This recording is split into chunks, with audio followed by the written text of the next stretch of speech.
It's just past 5 p.m. across India and live from New Delhi. You're watching DD India Global. We'll get you top stories from India and the region. I am Tanvi Taneja. And for news from the rest of the world, I'm joined by my colleague in London, Ollie Barrett. Ollie, good evening from New Delhi. Good afternoon from London, Tanvi, where it's just past 12:30 p.m. It's 1:30 across Central Europe. Coming up in the next half an hour, the latest on the crisis in Gaza. We'll go live to Moscow, and a men-only club in London will admit women after growing pressure. First, the headlines. Israel plays down the US arms shipment hold up as ceasefire and hostage talks resume in Cairo.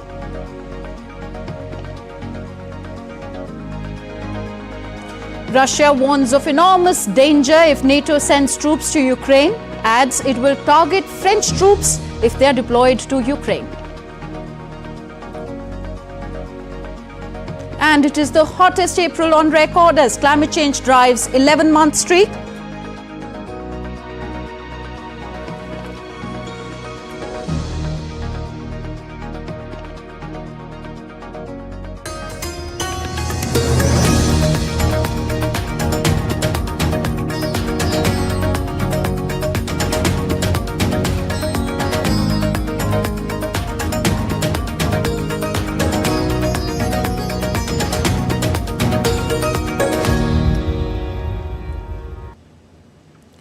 So Israel has said that coordination between allies was unmatched after reports said that US has paused a shipment of weapons to the country. Speaking at a conference, Israeli Chief Military Spokesperson Rear Admiral Daniel Hagari described the coordination between Israel and the United States as reaching an unprecedented scope in Israel's history. According to a report, Washington is reviewing the proposed transfers of particular weapons to Israel amid the country's Rafah operation.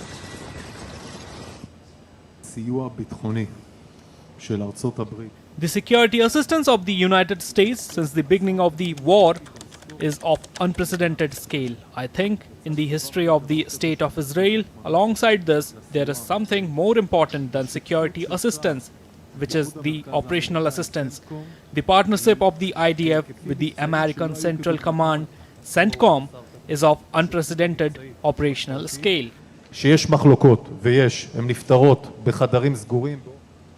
Now, the US remains hopeful that Israel and Hamas will reach a ceasefire deal as the two sides continue negotiations in Egypt. This comes after Hamas presented a revised ceasefire proposal. Earlier, Israel rejected a three-phase proposal by Hamas in which the group demanded complete Israeli withdrawal from Gaza. Israel said that letting Hamas remain in power in Gaza was unacceptable. The talks which involve Hamas, Israel, US, Egypt and Qatar resumed on Tuesday.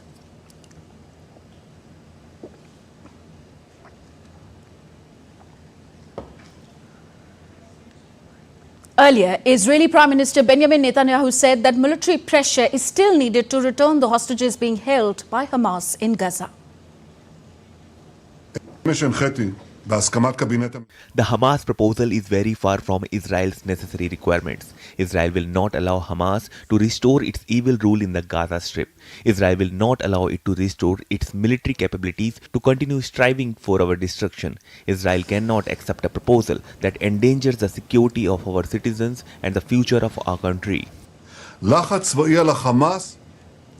Meanwhile, Israel on Wednesday said that it had reopened the Kerem Shalom crossing for the entry of humanitarian aid into Gaza.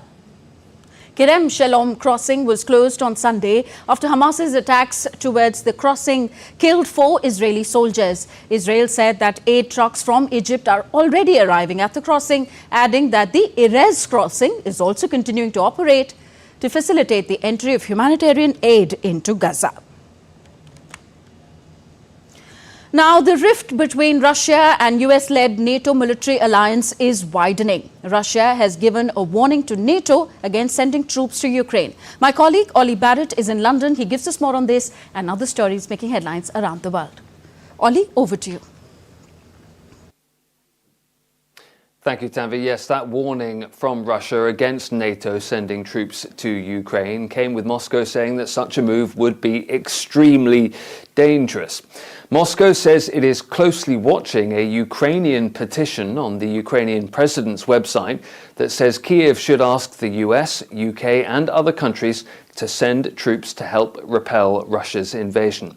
NATO has provided weapons to Ukraine, but has ruled out sending troops on the ground. Meanwhile, saying that it is seeing growing numbers of French nationals among those killed in Ukraine, Russia says it would target French soldiers if they entered the conflict.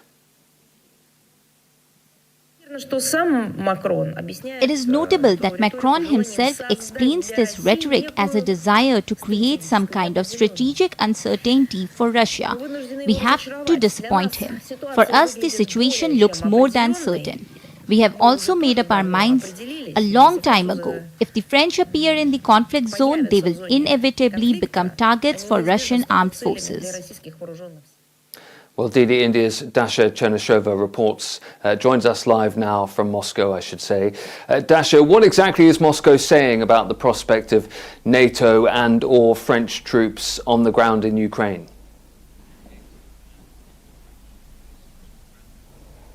Well, Moscow is closely watching any development with regard to the possible sending of the NATO countries' troops to Ukraine. The Kremlin has said that it is an extremely dangerous escalation of the situation. It carries potentially enormous risks for the entire security architecture in Europe, and Moscow will obviously be following those developments in order to provide the timely response. Moscow is also saying that the statements that have been emerging recently from the European politicians are coming from the high-ranking politicians, including the French President Emmanuel Macron and the British Foreign Secretary David Cameron, about the possibility of using the UK-supplied weapons to Ukraine against the targets inside Russia. Against the backdrop of these statements, Moscow is reminding that it has been forced to start the drills of the tactical nuclear weapons in order to, what it calls, to cool down the hot heads of the European politicians. So the Russian Foreign Ministry spokesperson Maria Zakharova on Wednesday said that Russia will consider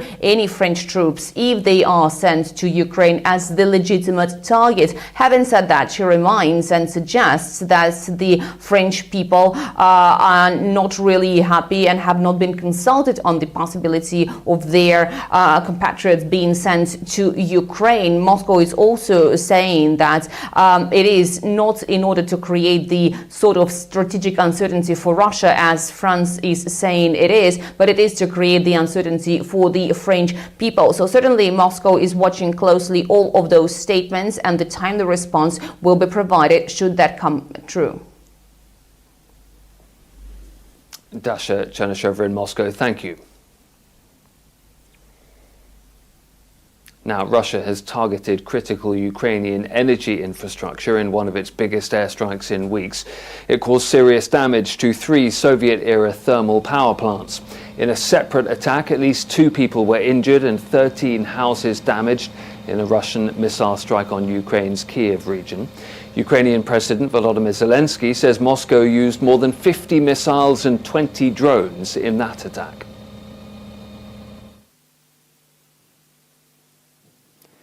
Meanwhile, Russia is criticizing Germany for what it says are baseless hacker claims, warning of worsening ties over Berlin's decision to withdraw its ambassador from Moscow.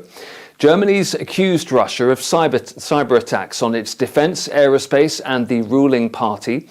The Russian Foreign Ministry says Germany is using myths about Russian hackers to escalate tensions with, it says, no evidence.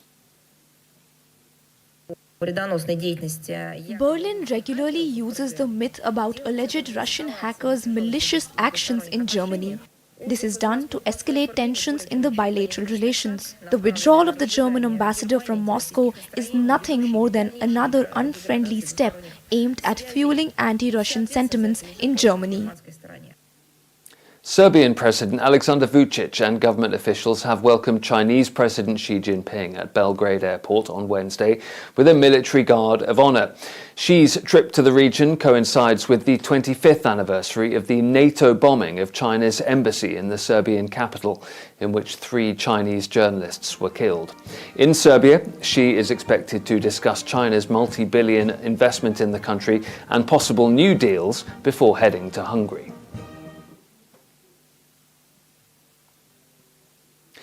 Adult film star Stormy Daniels has testified in a Manhattan court about her alleged relations with former US President Donald Trump, which he denies. Daniels also spoke about the alleged hush money she received to keep quiet about the encounter. Donald Trump denies that as well. He's pleaded not guilty to charges of falsifying business records to cover up a hush money payment to Daniels.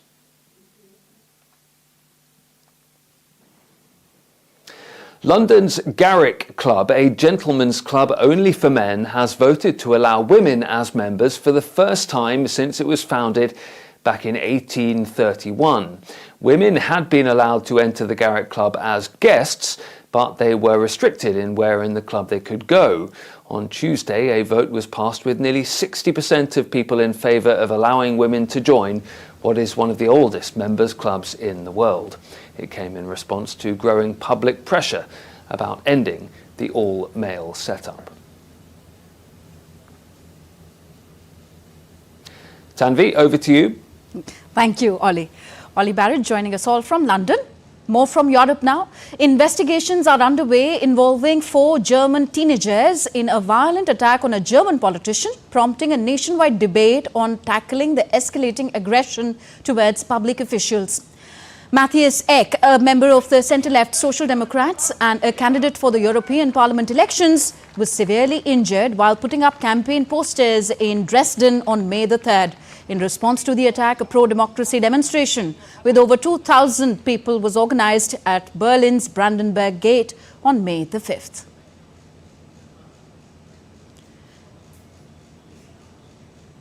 And DW correspondent Emily Leshner joins us with more from Berlin on this story. Emily, what do we know about the attack and the victim? Hi. Yeah, well, as you've mentioned, the man who was attacked is named Matthias Ecke. He's an elected member of European Parliament and a member of the center-left Social Democrats, which is the party of Chancellor Olaf Scholz.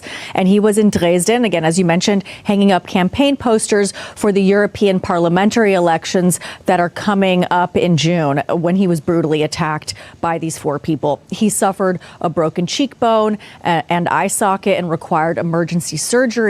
And we now know that the 4 attackers were between the ages of 17 and 20. And one of them is said to have ties to right-wing ideology. And though this attack has gotten quite a bit of attention, including a condemnation from Olaf Scholz, it wasn't the only one that day. Campaign workers for the Green Party were assaulted on the same street less than 1 hour earlier before this incident with Matthias Ecke. Emily, are these attacks happening because of proximity to the EU elections, or is this part of a larger trend in Germany? Yeah, that's a good question. I mean, it's certainly easier to target someone when you see them putting up campaign posters. So you could say that it is in part because of the upcoming elections. But there's also been a significant uptick in attacks on politicians over the past few years. The German government put out a report that shows that last year there were around twice as many physical and verbal threats on political representatives as there were in 2019. And it's certainly alarming for politicians, especially perhaps for some of the local level officials that don't have the type of security that someone is provided when they're at the federal level. And that's exactly why the heads of the 16 internal German states, as well as a federal interior minister, held a special meeting yesterday to discuss what could be done to better protect politicians, both on the local and the federal level. But I think what's also very important to focus on is not the chilling effect this trend is absolutely having on someone who that this trend might be having on somebody who's interested in becoming politically involved, whether it's running for office or helping distribute campaign material. But it reflects something about our current and political and social landscape. And that's that there's a deepening polarization between people with different beliefs and different ideologies, and it's causing this rise in violence. Less space for dissent, if we may also add. Thank you, Emily, for those updates. Emily Leshner joining us from DW Berlin. You're watching DD India Global, still to come on the show. Electioneering for fourth phase of India's elections picks up, voting to take place on May 13th. And a flotilla of small boats greets the Olympic flame in Marseille, France.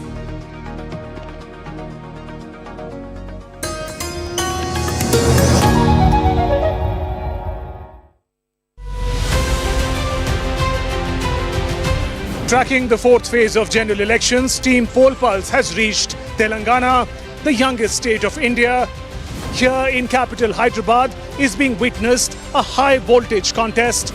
Four-time MP Asaduddin Owaisi of AIMIM is challenged by Madhavilata of the BJP. Congress and the BRS are also in the fray. It's very important youth makes the correct choice and votes for the right person. अगर voting करते हैं तो अपने मतलब का government लेके आ सकते हैं. स्थिर सरकार आने से प्रोग्रेस बढ़ेगा भारत सरकार का. Join us as we track the pulse of Indian democracy. Watch Poll Pulse on DD India.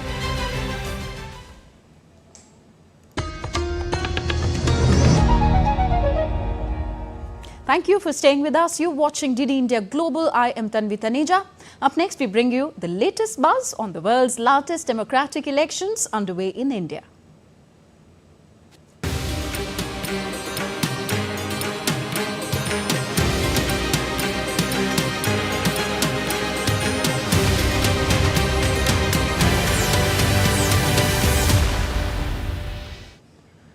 Campaigning for the fourth phase of India's Lok Sabha elections scheduled for May 13th gains momentum as political leaders across parties are holding rallies, roadshows across the nation.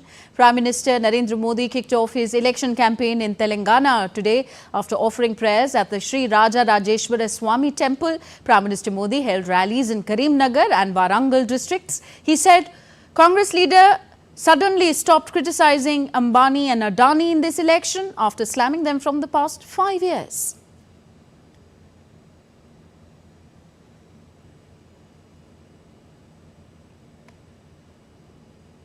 Congress के शहजादे पिछले 5 साल से सुबह उठते ही माला जपना शुरू करते थे. 5 साल से एक ही माला जपते थे. 5 उद्योगपति, 5 उद्योगपति, 5 उद्योगपति. फिर धीरे धीरे कहने लगे अंबानी अडानी, अंबानी अडानी, अंबानी अडानी. लेकिन जब से चुनाव घोषित हुआ है,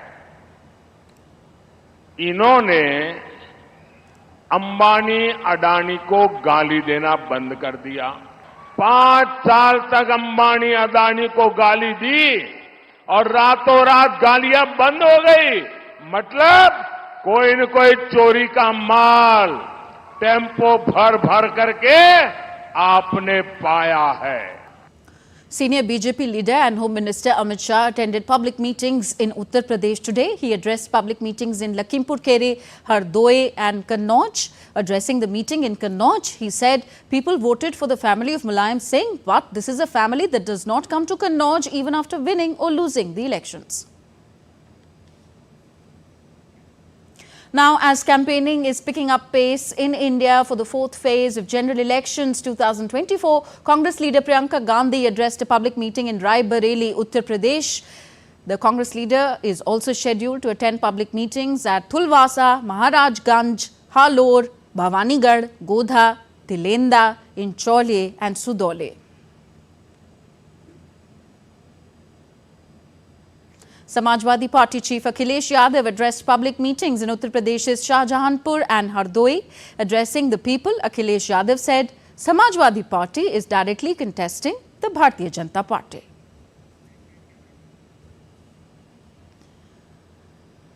India's Election Commission is leaving no stone unturned to encourage the people of India to come out and vote. Our correspondent tells us more about the interesting awareness campaigns taken up by the Election Commission of India in the northern city of Srinagar.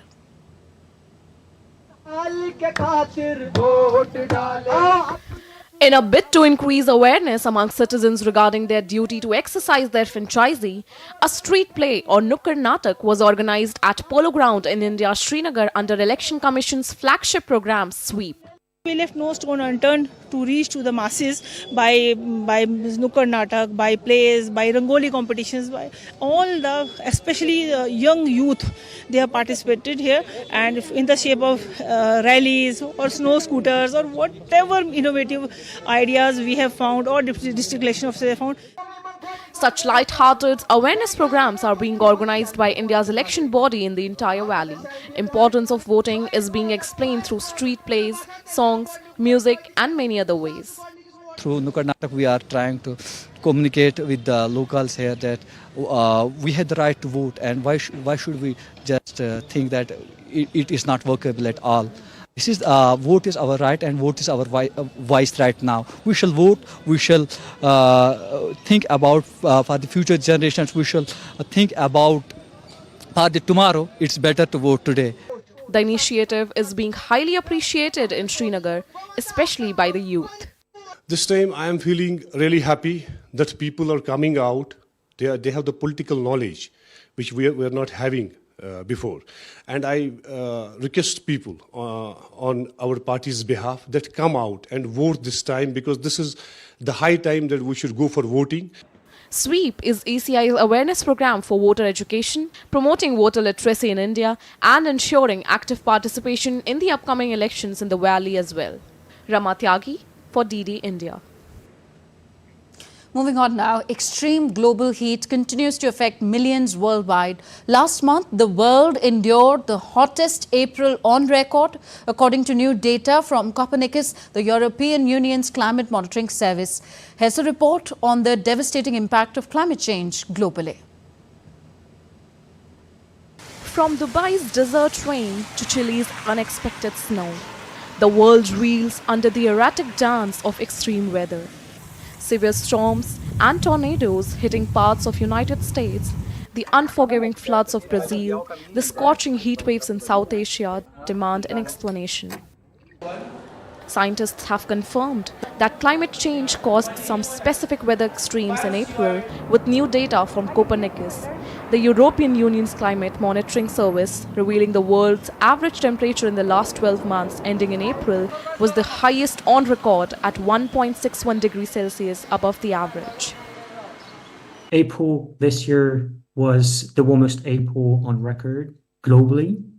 So considering the global average surface air temperature over the entire globe, that's the 11th month for which the temperature has been the warmest on record, for the same month in all previous year for which we have data. The impacts are felt worldwide. Heavy rainfall and thunderstorms have hit Germany and parts of United States, while most of Asia faces deadly heat waves and wildfires. The marine ecosystem in Kenya is also suffering from mass coral bleaching events.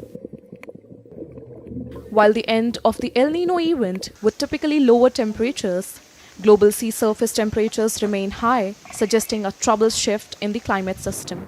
Despite the agreed-upon goal of limiting warming to 1.5 degrees Celsius, achieving this target is becoming increasingly challenging. Urgent action is needed to curb carbon dioxide emissions and mitigate the catastrophic consequences of the climate change. And next we take a look at what else is happening around the world.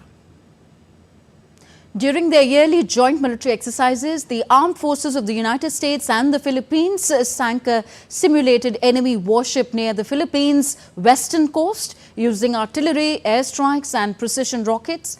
These drills, featuring around 16,000 Filipino and American troops, began last month and will continue until May the 10th. Founded by Pope Julius II in 1506, the all-male world's smallest army, the Swiss Guards, recruited new guards to protect Pope Francis and the Vatican City. The swearing-in happens on May 6th every year to commemorate the 147 guards killed while defending Pope Clement VII. Excitement filled the environment as the Olympic flame arrived at France's Marseille-Vieux port on Wednesday amid tight security. Calling it a historic event, locals and tourists gathered to welcome the ship carrying the flame. The port will hold a ceremony to start the Olympic sailing competitions and 68-day-long nationwide torch relay. Back to India now.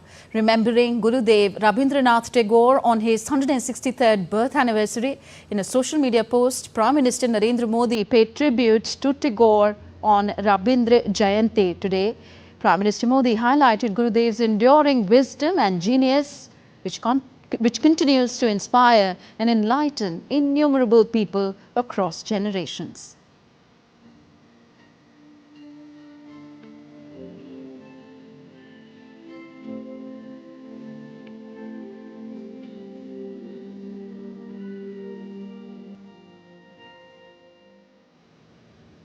Indeed, Gurudev Rabindranath Tagore received the first Nobel Prize and he continues to inspire entire country. That's it for this edition of DD India Global. Do let us know your thoughts on the news of the day. Connect with us on Facebook, X, formerly Twitter and Instagram.